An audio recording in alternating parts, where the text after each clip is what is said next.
يا ذا الأسماء الحسنى يا خالقنا غفرانا نسألك وأنت الأسمى نأمل عفوك سبحانه. الحمد لله على نعمائه والشكر له على فضله وآلائه، وصلى الله وسلم وبارك على خير خلقه وخاتم أنبيائه، أما بعد. إن من القواعد المقررة عند أهل العلم أن شرف العلم بشرف المعلوم، ولما كان الحديث عن الأسماء والصفات متعلقا بالله جل وعلا كان هذا الحديث من أشرف العلوم. يقول ابن العربي رحمه الله: شرف العلم بشرف المعلوم، والباري أشرف المعلومات، فالعلم بأسمائه الحسنى من أشرف العلوم.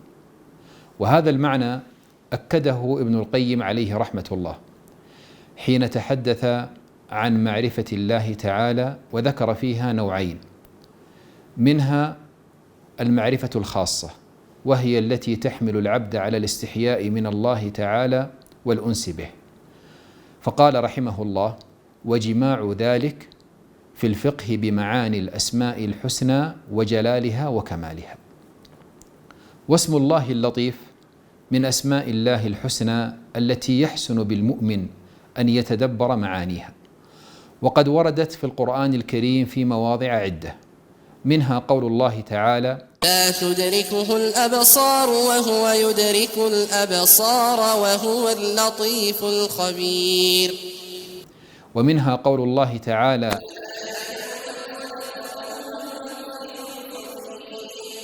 ومنها ختام وصية من وصايا لقمان الحكيم لابنه في قوله تعالى: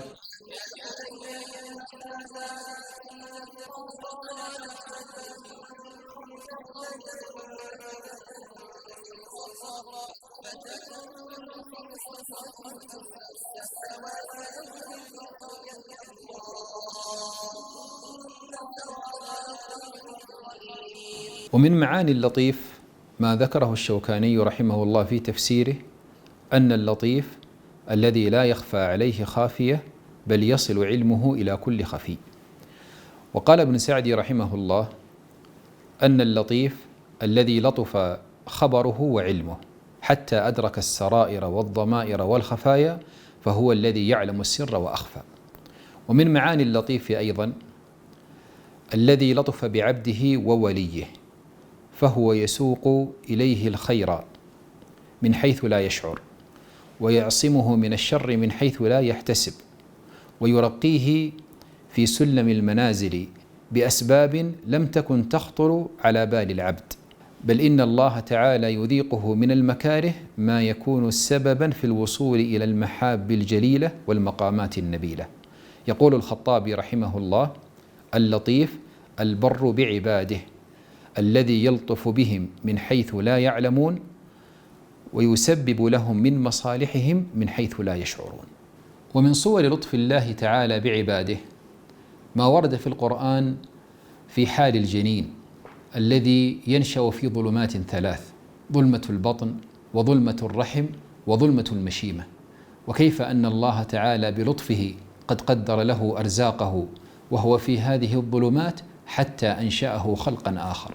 قال الله جل وعلا: ولقد خلقنا الإنسان من سلالة من طين ثم جعلناه نطفة في قرار مكين ثم خلقنا النطفة علقة فخلقنا العلقة مضغة فخلقنا المضغة عظاما فكسونا العظام لحما ثم أنشأناه خلقا آخر فتبارك الله أحسن الخالقين.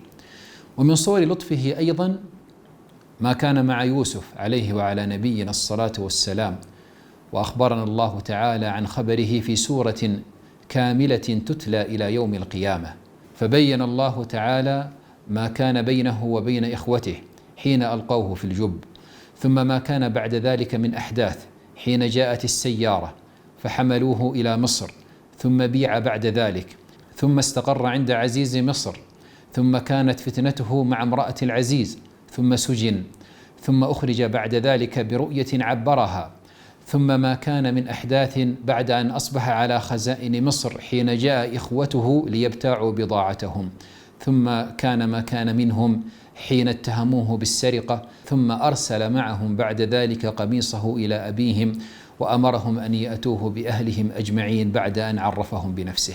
فلما حضروا قال الله جل وعلا: ورفع أبويه على العرش وخروا له سجدا وقال: يا أبت هذا تأويل رؤياي من قبل قد جعلها ربي حقا وقد أحسن بي إذ أخرجني من السجن وجاء بكم من البدو من بعد أن نزغ الشيطان بيني وبين إخوتي إن ربي لطيف لما يشاء. كذلك من الصور ما كان من حال موسى عليه وعلى نبينا الصلاة والسلام حين كان رضيعا وولد في الزمن الذي كان يقتل فيه الذكور، فأوحى الله تعالى إلى أمه أن ألقيه في اليم، فألقته في البحر فأخذه إلى قصر فرعون، ثم ألقى الله تعالى الشفقة والرحمة على امرأة فرعون فقالت لزوجها: لا تقتله، ثم لم يجدوا له مرضعة ترضعه حتى ذهبت أخته وأخبرت أمه بأن تأتي لترضعه. قال الله جل وعلا: وحرمنا عليه المراضع من قبل، فقالت: هل أدلكم على أهل بيت يكفلونه لكم وهم له ناصحون؟ فرددناه إلى أمه كي تقر عينها. فكان لطف الله تعالى به بأن حمل إلى قصر فرعون ثم جاءت أمه لترضعه وتعتني به وهو في قصر فرعون. فإذا علم العبد هذه الصور وغيرها مما ورد في القرآن ظهرت لمعرفة المعاني المتعلقة بهذا الاسم العظيم آثار على الحياة. من تلك الآثار أن العبد تعظم في نفسه مخافة ربه ويعظم تعظيمه لخالقه. تعالى الله وجل الله، أعظم ما فاهت به الأفواه، سبحان من ذلت له الأشراف، أعز من يرجى ومن يخاف. وهذا ما فقهه السلف رحمهم الله تعالى، حتى نقل عن أبي عبيد اليحصبي رحمه الله أنه كان إماما في البصرة وكان يؤم الناس 60 عاما لم يسجد مرة واحدة سجود السهو. قالوا: كيف حصل ذلك يا أبا عبيد؟ قال: لأنني لم آتي يوما إلى الصلاة وفي قلبي شيء غير الله جل وعلا. فهذا التعظيم يحصل إذا أدرك العبد معاني اللطيف. كذلك من الآثار أن العبد يعتني بالمحاسبة لنفسه في قوله وعمله، لأنه يعلم أن الله مطلع على السر وأخفى، فيحمله ذلك على دوام المحاسبة. وهذا ما فقهه السلف رحمهم الله، حتى كان يقول أحدهم: والله ما تكلمت بكلمة منذ 40 عاما إلا وأعددت لها جوابا بين يدي الله يوم القيامة. وآخر هذه الآثار إدراك العبد أن الحساب والوقوف فيه بين يدي الله تعالى أمر عظيم، ومعرفته وإدراكه لهذا الأمر مترتب على إدراك معنى اللطيف أيضا. ولذلك أخبر النبي عليه الصلاة والسلام أن من الناس يوم القيامة من يدخل الجنة بلا حساب ولا عذاب وهم 70,000.